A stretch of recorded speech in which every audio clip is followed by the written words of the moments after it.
কম্পাসে root এবং bearing set করা হলো। পড়া হলো ডেজার্ট শুজ। হাতিয়ার এবং গুলি নিজেদের মাঝে ভাগ করে নিলাম। Map, compass, binocular, night March charter, একটা টর্চ, একটা কম্বল এবং সাথে নেবার হ্যাভারস্যাকটি ছাড়া সবকিছুই সুবিধা মতো কোনো জায়গায় লুকিয়ে ফেলতে হবে। নিজেদের আইডি কার্ড ছাড়া অন্যান্য সব কাগজপত্র পুড়িয়ে টয়লেট দিয়ে ফেলে দেওয়া হলো ট্রেন থেকে। ক্যামেরা দুটো হ্যাভারস্যাকে ভরে নিলাম। ছোট্ট কোরআন শরীফটাও নেওয়া হলো হ্যাভারস্যাকে। অর্ডার অফ মার্চ, মতি আগে, তারপর আমি, পেছনে নূর। হ্যাভারস্যাক পালাক্রমে বহন করা হবে। মার্চের সময় প্রতি 1 ঘন্টা অন্তর 10 মিনিট বিরতি। বিরতিকালে কম্বলের নিচে ঢুকে টর্চের আলোয় ম্যাপ দেখে নেওয়া হবে ঠিক পথে যাচ্ছে কিনা। প্রয়োজনে কম্পাস বিয়ারিং অ্যাডজাস্ট করা হবে। আমরা 3 জনই কমান্ডো ট্রেনিং প্রাপ্ত। নাইট মার্চের সব কৌশলই আমাদের নখদর্পণে। রাত 10:15 আমাদের ট্রেন হারুনাবাদ স্টেশনে এসে পৌঁছালো। ছোট্ট স্টেশন। প্ল্যাটফর্মে যেখানে আমাদের বগিটা গিয়ে থামলো সেখানে বেশ জমাট অন্ধকার। আমরা নেমে পড়লাম। অল্প কয়েকজন যাত্রী ওঠানামা করলো। আমরা আধারে চুপ করে দাঁড়িয়ে থাকলাম। অল্পক্ষণ পর হুইসেল দিয়ে ট্রেন প্ল্যাটফর্ম ছেড়ে চলে গেল। যে সমস্ত যাত্রী ট্রেন থেকে নেমেছিল তারা সবাই স্টেশনের চেকিং গেট দিয়ে বেরিয়ে গেছে। চুপচাপ দাঁড়িয়ে আমরা জায়গাটা ভালো করে দেখে নিচ্ছিলাম। অপর্যাপ্ত বৈদ্যুতিক আলোয় স্টেশন ঘরটার সামনে কিছুটা অংশই আলোকিত হয়েছিল। প্ল্যাটফর্মের বেশিরভাগ অংশই ছিল অন্ধকারাচ্ছন্ন। স্টেশনের বাইরে একটা মাঝারি আকারের উঠান, কয়েকটি চায়ের দোকান, তাদের সামনে কয়েকটি টাঙ্গা যাত্রীদের অপেক্ষা করছে। 400-500 গজ দূরে হাইওয়ে রেল লাইনের প্রায় সমান্তরালভাবেই উত্তর দক্ষিণে চলে গেছে। মাঝে মধ্যে দূরপাল্লার বড় বড় ট্রাকগুলো আওয়াজ তুলে ভীষণ বেগে যাওয়া আসা করছে। রাস্তার ওপারেই হারুনাবাদ শহর। শহর বলতে একটি বর্ধিষ্ণু বাজার। বাজারের চারদিকে জনবসতি। আমরা হারুনাবাদ শহরের ডান দিক দিয়ে প্রয়োজনীয় দূরত্ব বজিয়ে রেখে যাত্রা শুরু করব। একে তো বর্ডার এলাকার বড় অঞ্চল। রাত বেশ হয়েছে, লোকজন নেই খুব একটা। সমস্ত শহরটাই ঘুমিয়ে পড়েছে। আমরা প্ল্যাটফর্ম খালি হয়ে যাওয়ার পর স্টেশনের সদর দরজার দিকে না গিয়ে প্ল্যাটফর্মের শেষ প্রান্ত দিয়ে বেরিয়ে এলাম। অতি সাবধানে হাইওয়ে ক্রস করে একটা বাবলা ঝোপের মধ্যে অবস্থান নিলাম। হারুনাবাদ শহরের বসতির শেষ প্রান্ত থেকে শুরু হয়েছে মরুভূমি। উঁচু নিচু বালির পাহাড়, মাঝে মধ্যে কাটার ঝোপঝাড়। যে জায়গায় পানির আধার রয়েছে সেখানে গড়ে উঠেছে ছোট ছোট গৃহস্থলী। তাকে কেন্দ্র করেই ছোট ছোট চাষাবাদের খামার। অরহর, কলাই, জব, ভুট্টার ক্ষেত। মোটামুটি এক ধরনের ট্রেনই অতিক্রম করে যেতে হবে আমাদের। যাত্রা শুরু করার আগে আমি এবং মতি কম্বলের নিচে বসে কম্পাস সেটিং এবং নাইট মার্চ চার্ট ঠিক করে ম্যাপের সাথে মিলিয়ে নিচ্ছিলাম। ম্যাপ অনুযায়ী আমাদের অবস্থানের অদূরেই একটি কারেজ থাকার কথা। কারেজ হলো মরু অঞ্চলের গভীর কুয়োর সারি। এগুলো খুঁড়ে তাতে বৃষ্টির পানি জমিয়ে রাখা হয় প্রয়োজন মতো ব্যবহার করার জন্য। আবাদি জমিতে জলসেচের ব্যবস্থা করা হয়ে থাকে কারেজ থেকে। নূরকে পাঠানো হলো কারেজটি খুঁজে বের করার জন্য। উদ্দেশ্য, আমাদের সাথে মালপত্র সব কারেজের কুয়োতেই ডাম্প করব। সেটাই হবে সবচেয়ে নিরাপদ। অল্পক্ষণ পরে নূর কারেজের সন্ধান বের করে ফিরে এলো।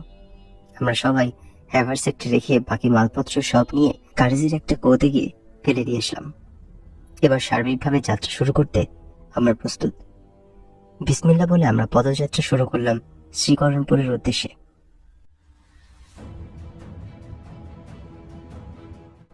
ঘন্টায় গড়ে 4 থেকে 5 মাইল বেগে চলতে হয়। আকাশে বড় একটা চাঁদ, সপ্তর্ষির মণ্ডল, ধ্রুবতারা, ক্যাসিপিয়া, ওরিয়েন্ট বেল্ট সবগুলোই দেখা যাচ্ছে পরিষ্কার। কম্পাস ছাড়া তারকারাজির সাহায্যেও আমাদের পদযাত্রা চলতে পারে। বিচ্ছিন্ন হয়ে পড়লে কিভাবে তারকারাজির সাহায্যে গন্তব্যস্থলে পৌঁছাতে হবে সেটা আগেই ভালো করে রপ্ত করে নিয়েছি প্রত্যেকে। প্রথম ঘন্টা কেটে গেল নির্বিঘ্নে। পথে কোনো লোকজন সামনাসামনি হতে হয়নি। বিরতি কাটিয়ে চলা শুরু হলো আবার। মিনিট 10 পর থমকে দাঁড়িয়ে পড়া ইশারা করল মতি। অ্যান্টি ট্যাঙ্ক অবস্টেকল সামনে। একটি খাল, খালে পানি। খালের দুই দিকেই 60 অ্যাঙ্গেলের বেশি উঁচু। Any obstacle is always covered by fire.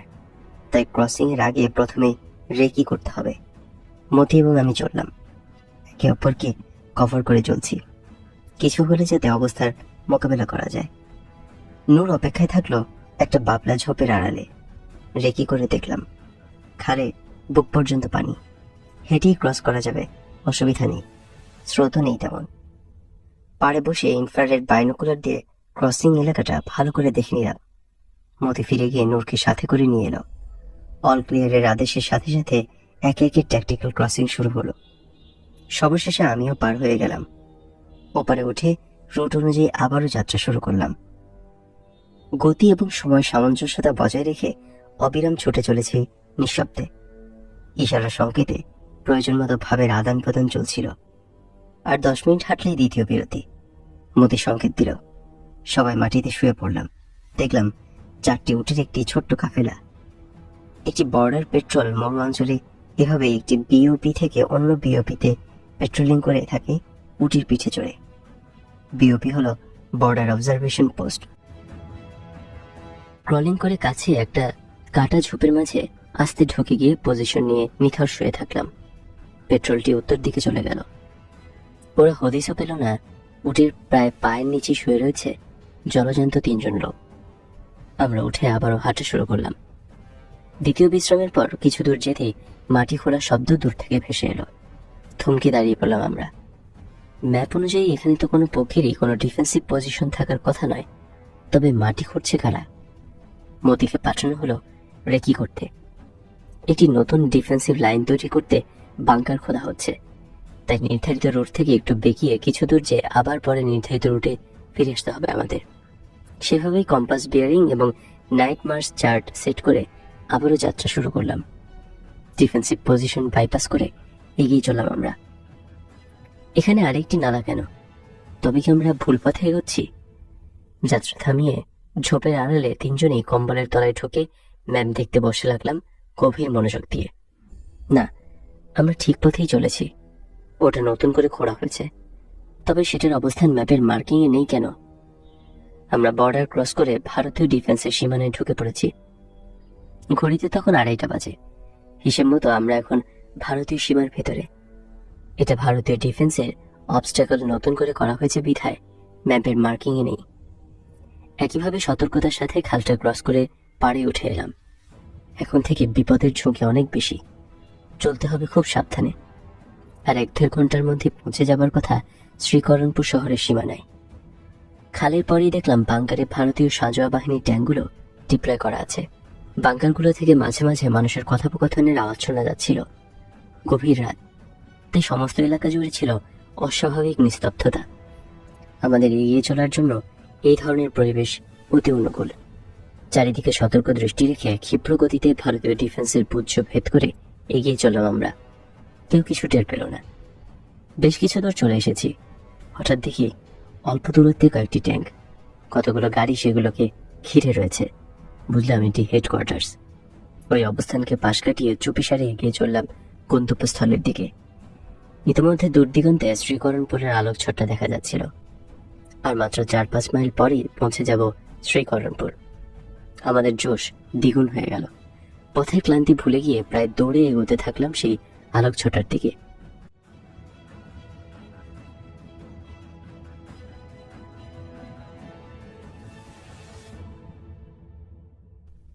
পৌনে 4টায় পৌঁছে গেলাম শ্রীকরণপুর শহরের মাটির দেয়াল দিয়ে ঘেরা একটি গ্রামে। সীমানের একটি গ্রাম। গ্রামের প্রায় সবগুলো ঘর মাটি দিয়েই গড়া, প্রতিটি বাড়ির আঙিনা মাটির দেয়াল দিয়ে ঘেরা। গ্রামের ভেতর কুকুর ডাকছে। আমরা একটি পরিত্যক্ত বাড়ির উঠানে গিয়ে বসলাম। উঠানটিও মাটির দেয়াল দিয়ে ঘেরা। বসে বসে ভাবছি এখন আমাদের কি করা উচিত। ঠিক এই মুহূর্তে এমন সময় জনবিরল শহরে আমাদের ঢোকা ঠিক হবে কিনা। অপরিচিত শহরে এমন সময় আমরা 3 জন লোক ঘোরাঘুরি করাটা সন্দেহজনক হবে। তাই ঠিক করা হলো সকাল হওয়ার পর আমরা শহরে ঢুকে জনগণের মধ্যে মিশে যাব। তারপর ঠিক করা হবে কি হবে আমাদের পরবর্তী পদক্ষেপ। চুপচাপ বসে বিশ্রাম নিচ্ছিলাম। হঠাৎ ট্রেনের আগমনের আওয়াজ শুনতে পেলাম। দেয়ালের বাইরে উঁকি মেরে দেখলাম প্রায় 600-700 গজ দূরে একটি ট্রেন ফোঁস ফোঁস করতে করতে এসে থামল। বুঝলাম এটা একটি স্টেশন। মুহূর্তে সিদ্ধান্ত নেওয়া হলো ট্রেনে করে এই মুহূর্তে পালাতে হবে বর্ডার এলাকা ছেড়ে। দৌড়ে ছুটলাম স্টেশনের দিকে। কাছে পৌঁছে দেখলাম লাল রঙের একটা ট্রেন প্ল্যাটফর্মে দাঁড়িয়ে আছে। কোথাকার ট্রেন কোথায় যাবে কিছুই জানি না, শুধু বুঝলাম এটি একটি যাত্রী বহনের ভারতীয় ট্রেন। স্টেশনের লোকজন একদম কম।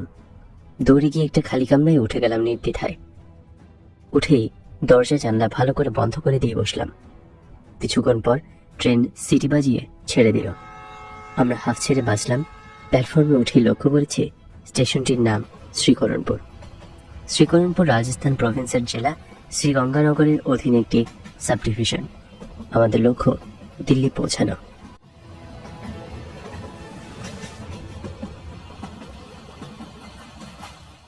ট্রেন তো যাচ্ছে দক্ষিণে, কিন্তু আমাদের তো যেতে হবে উত্তরের দিকে। কিছুক্ষণ পর ট্রেনটি একটি স্টেশনে এসে দাঁড়ালো। এটি জংশন স্টেশন। উল্টো দিক থেকে আরেকটি প্যাসেঞ্জার ট্রেনের আগমন ঘটল। আমরা আস্তে করে ট্রেন বদল করে অন্যটির একটি খালি কামরায় উঠে বসলাম। আমাদের ট্রেনটাই আগে ছাড়লো। চলেছি উত্তর দিকে। পথিমধ্যে আবারও শ্রীকরণপুর পড়ল। করণপুর পেছনে পড়ে থাকলো। আমাদের ট্রেন আমাদের নিয়ে ছুটে চলল। শারীরিক ক্লান্তি এবং মানসিক উৎকণ্ঠা সব মিলিয়ে ঝিমোতে ঝিমোতে একসময় ঘুমিয়ে পড়েছিলাম। কতক্ষণ ঘুমিয়েছিলাম জানি না। হঠাৎ ঝাঁকুনিতে জেগে উঠলাম। জানালা খুলে দেখি সকাল হয়ে গেছে। স্টেশনের নাম শ্রীগঙ্গানগর। সবাই মহা খুশি। নেমে পড়লাম স্টেশনে। বর্ডার থেকে তখন আমরা অনেক ভিতরে চলে এসেছি। আপার ক্লাস ওয়েটিং রুমে গিয়ে ঢুকলাম। হাত মুখ ধুয়ে পোশাক বদলিয়ে ভদ্র হয়ে নিলাম প্রথমে। তারপর বসলাম ঠিক করতে কি করা যায়। ঠিক হলো, এখন থেকে আমরা তিনজনেই কলকাতা বিশ্ববিদ্যালয়ের ছাত্র। স্টাডি ট্যুরে বেরিয়েছি, পুরো রাজস্থান ঘুরে বেড়াচ্ছি। তিনজনেই হিন্দু নাম গ্রহণ করলাম। আমি হলাম শ্রী সৌমেন ব্যানার্জি, মতি শ্রী মনোজ বোস, আর নূর শ্রী নারায়ণ গঙ্গোপাধ্যায়। টাকা পয়সার বন্দোবস্ত করতে হবে। কলকাতা থেকে আগত বাঙালি ছাত্র, তাই পাকিস্তানি টাকা ভাঙানো বিপজ্জনক। ঠিক হলো, আংটি দুটো বিক্রির চেষ্টা করতে হবে। স্টেশন মাস্টারের সাথে আলাপ করে জানতে পারলাম শহর স্টেশন থেকে প্রায় 1 মাইল দূরে অবস্থিত। দোকানপাট 9টার আগে খুলবে না। অগত্যা 9টা পর্যন্ত ওয়েটিং রুমে অপেক্ষা করতে হবে।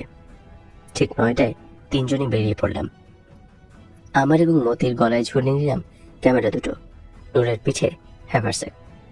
চোখে রেবনের সানগ্লাস। টুরিস্টের মতোই লাগছিল তিনজনকে। শহরে পৌঁছে দেখলাম কয়েকটা রাস্তাকে কেন্দ্র করে ডিস্ট্রিক্ট হেডকোয়ার্টার্স গঙ্গানগর শহর। মফস্বল শহর, তাই খুব একটা বড় নয়। শহরের প্রধান রাস্তাগুলির দুই দিকে সব দোকানপাট। একসাথে 2-3টে সোনার দোকান। সবচেয়ে বড়টিতে গিয়ে ঢুকলাম। দোকানের মালিক ধুতিনিমা পরা, তিলক কাটা, মোটা গোছের একটি লোক ধূপধুনু জেলে গদিতে বসে পুজো করছিলেন। পুজো সেরে হরিনাম জপতে জপতে আমাদের কাছে এগিয়ে এসে প্রশ্ন করলেন, কি চাই? জবাবে বললাম, আমরা ছাত্র, কলকাতা নিবাসী। স্টাডি ট্যুরে এসে টাকা পয়সার অভাব দেখা দিয়েছে, তাই আংটি দুটো বিক্রি করতে চাই। আংটি দুটো হাতে নিয়ে পরখ করে দেখে মালিক বলল, 400 টাকা পাবে। বলে কি বেটা, আমরা জানি পাকিস্তান থেকে ভারতের সোনার দাম বেশি, তাছাড়া ভারতীয় মুদ্রার তুলনায় পাকিস্তানি মুদ্রার মূল্য অনেক বেশি। সেক্ষেত্রে মালিক আমাদের যে দাম দিতে চাচ্ছে তার দ্বিগুণ দামে আমাদের পাওয়া উচিত। এটা বেরিয়ে আমাদের অসুবিধার সুযোগ নিয়ে ডাহা ঠকাবার চেষ্টা করছে। ভীষণ রাগ হলো তার ফোন দিয়ে বুঝতে পেরে। আংটি দুটো ফেরত নিয়ে বেরিয়ে এলাম দোকান থেকে। অন্য দোকানে আর গেলাম না। বুঝতে পারলাম অতি বিশেষ লাভ হবে না। ভিনদেশে অবস্থার সুযোগ নিয়ে সব বিনিয়েই ঠকাবার চেষ্টা করবে। ঠিক করলাম একটা ক্যামেরা বেচে দেব। একই রাস্তার উপর সবচেয়ে বড় ক্যামেরার দোকানে গিয়ে উপস্থিত হলাম। দোকানের মালিক 24-25 বয়সের এক তরুণ। জামা কাপড়ে বেশ ফিটফাট। হিন্দি উর্দু মিশিয়ে থাকে। আমাদের সমস্যা বুঝিয়ে বললাম, একটা ক্যামেরা বেচে দিতে চাই। তরুণ যুবক আমাদের অবস্থা শুনে সহানুভূতিশীল হয়ে উঠল। ক্যামেরা দুটো হাতে নিয়ে বলল, এটা অত্যন্ত দামি ক্যামেরা, বিদেশ থেকে ইম্পোর্টেড। বললাম, হ্যাঁ ভাই, বিদেশ থেকে প্রবাসী আত্মীয়ের মাধ্যমে খুব শখ করে আনিয়েছিলাম। নেহাত বিপাকে পড়ে বিক্রি করতে হচ্ছে। সে বলল, কিন্তু এত দামি ক্যামেরা এই ছোট শহরে ভালো দামে বিক্রি করতে পারবে না। তাছাড়া শখের জিনিস কষ্ট করে আনিয়েছ, বিক্রি করে দিলে আর কিনতেও পারবে না। তাই বলছি কি, তোমাদের কাছে আর অন্য কিছু কি নেই? বললাম, আছে ভাই, দুটো স্বর্ণের আংটি। বলে পকেট থেকে আংটি দুটো বের করে ওর হাতে দিলাম এবং সোনার দোকানের অভিজ্ঞতা সম্পর্কে ওকে সব খুলে বললাম। সব শুনেও একটু হাসলো। যুবক দোকানের কর্মচারীটিকে ডেকে আমাদের চা এনে দিতে বলে বেরিয়ে যাচ্ছিল। চায়ের কথা বলতেই আমরা বলে উঠলাম, চায়ের প্রয়োজন নেই ভাই, আমাদের আংটি দুটো বিক্রি করে দিতে পারলে আমরা তোমার কাছে কৃতজ্ঞ থাকবো। সে বলল, সে আমি দেখছি, চা খাও। এতদূর থেকে তোমরা আমাদের রাজস্থান সফরে এসেছো, তোমাদের একটু আপ্যায়ন করার অধিকার নিশ্চয়ই আমার আছে। যুবকের আন্তরিকতা আমাদের মুগ্ধ করলো। কর্মচারী ইতিমধ্যে চা নাস্তা জোগাড় করতে বেরিয়ে গেছে। যুবকটিও আমাদের দোকানে বসিয়ে রেখে বেরিয়ে গেল। অপরিচিত তিনজন লোকের কাছে পুরো দোকান ফেলে দিয়ে যেতে তাদের বিন্দুমাত্র দ্বিধা হলো না। অপরিচিত ভিনদেশে এমন একজন সাহায্যকারী পেয়ে ধন্য হলাম। কর্মচারী গরম গরম লুচি তরকারি এবং চা এনে রাখলো সামনে। খাবারের গন্ধ পেয়ে এতক্ষণ কষ্ট করে ভুলে থাকা ক্ষুধা পেটে মোচড় দিয়ে উঠল। দেরি না করে কোকরাসে লুচি তরকারি খেলাম। তারপর আস্তে আস্তে সুপ করে খেলাম গরম ধোমায়িত চা। নাস্তা পেটে পড়ায় শরীরটা বেশ চাঙ্গা হয়ে উঠল। মিনিট 20 পর যুবক হাসি মুখে ফিরে এলো। তোমাদের কাজ হয়ে গেছে, এই নাও বলে 850 টাকা আমার হাতে দিয়ে দিল। চা নাস্তা খেয়েছ তো? হ্যাঁ, খুব মজা করে খেলাম লুচি তরকারি আর চা। ভাই, তোমার নামটা কি জানতে পারি? সে বলল, নিশ্চয়ই, রমেশ ত্রিপাঠী। আমরাও আমাদের বাঙালি হিন্দু নামের পরিচয় দিলাম। বললাম, রমেশ ভাই, তুমি যদি কখনো কলকাতায় আসো তবে অবশ্যই আমাদের সাথে যোগাযোগ করবে। বিদেশে তোমার কাছ থেকে পাওয়া আন্তরিকতা এবং সাহায্যের কথা চিরকাল মনে থাকবে। 3 নম্বর পার্ক সার্কাস। একটা ভুয়া ঠিকানা দিয়ে রমেশকে অসংখ্য ধন্যবাদ জানিয়ে বিদায় নিয়ে ওর দোকান থেকে বেরিয়ে এলাম। আজকে পৃথিবীতে ভালো লোক যে একদমই নেই তা নয়, রমেশের মতো ভালো লোক কিছু রয়েছে। তাই বলে পৃথিবীর চাকা এখনো করছে। রমেশের দোকান থেকে বেরিয়ে সোজা গিয়ে বসলাম একটা বড় আকারের রেস্টুরেন্টে। পেটে লুচি তরকারি এবং চা পড়ায় ক্ষুধা বেড়ে গিয়েছিল। পেট পূজা না সারা পর্যন্ত অন্য কিছুতেই মনোযোগ দেওয়া সম্ভব নয়। পেট ভরে খাওয়া হলো মুরগির রোস্ট, পরোটা, তরকারি এবং ঘন ডাল। হিন্দুদের অন্য ধাঁচের রান্না, চেঞ্জ অফ টেস্ট ভালোই লাগলো। আমাদের খাওয়ার নমুনা দেখে বাচ্চা বয়টা অবাক হয়ে গিয়েছিল।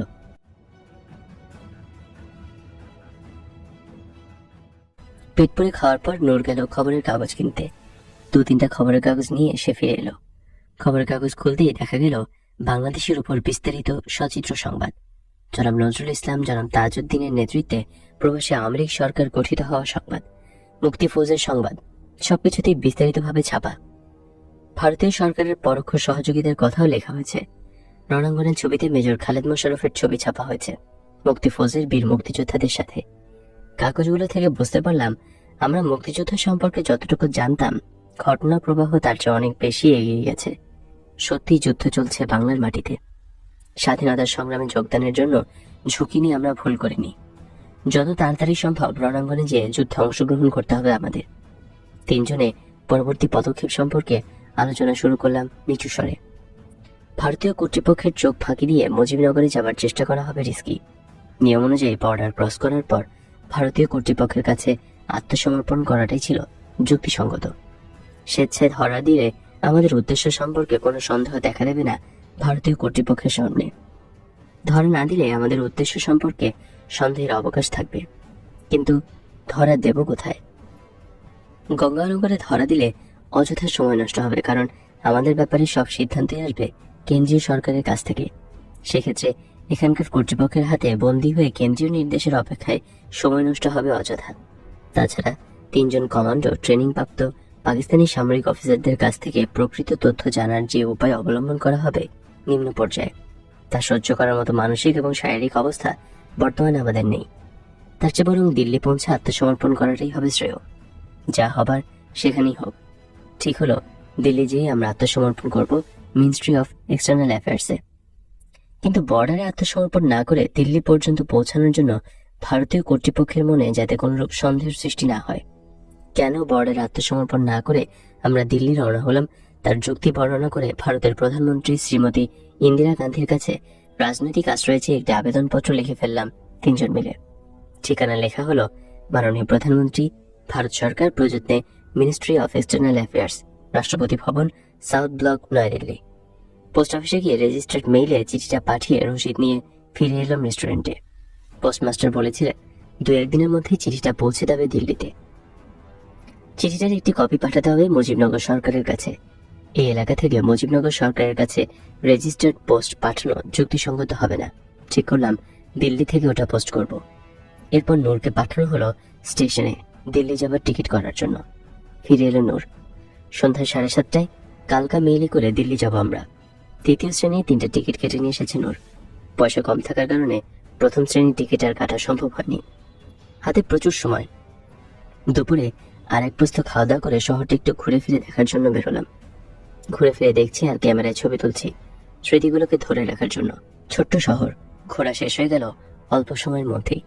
ঠিক হলো সময় কাটানোর জন্য ম্যাটিনি শো দেখব।